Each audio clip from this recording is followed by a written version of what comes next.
Part 2. Part 2 nagbubuhat. Itatapon niya pa sa bin. Tingnan mo guys yung bin namin, tapon na ng basura.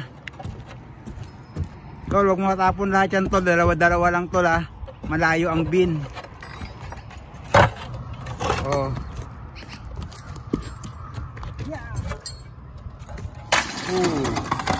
Holy smoke. Ganyan guys, pag nagwawala. Holy smoke. Tol, dahan-dahan lang tol ha. Nakaharness ka nga, wala ka naman tali. Mamaya ka na magbato. May tao sa baba.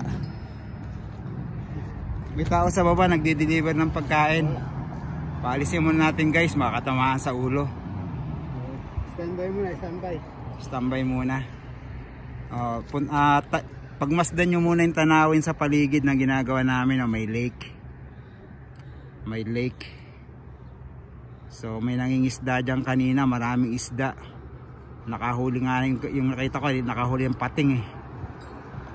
Ewan ko nagagawin sa pating. Pinakawalan din. Catch and release din na sinasabi. Huhulihin tapos pakakawalan.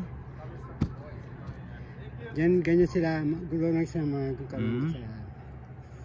Gusto nyo lang maging masaya. Yung guys, pauwi na yung magdi-deliver guys. Pwede na ulit kami magtapon ng basura. Galing ng pan-deliver niya guys, truck. Yayamanin. Pan-deliver lang ng pizza, truck na.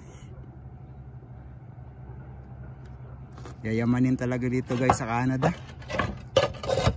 Sa Pilipinas, pan-deliver ng mga pagkain, bike, dito truck. Malupit talaga dito guys sa Canada. Silverado pa yan ha. Lupit. Kakaiba talaga guys. Pakita mo yung mga kahoy natin i-akyat. Oh guys, yung mga materialis namin sa baba. Oh, bukas magbabatins na kami. Hulaan nyo guys kung gaano katagal lang to gagawin. Baklas Kabit guys, 2 araw lang. Pangatlong araw maglo-load na kami. Makikita ko sa inyo guys kung paano mag-load. Piriin mo, 2 tao lang guys, buong bahay. Baklas Kabit. Sa isang linggo guys, tapos lahat ng project. Baklas tsaka install. Umalis na guys yung magde-deliver ng pizza. Truck talaga oh, yayamanin. Dito talaga. Sige tol. 2 lang kami, 2 lang. Tatapusin namin to within 1 week. 1 week lang guys, lahat-lahat.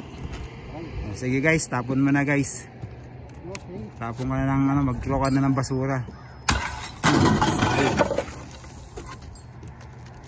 Pung sabog.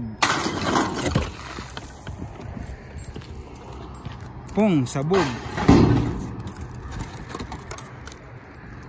Pung sabog.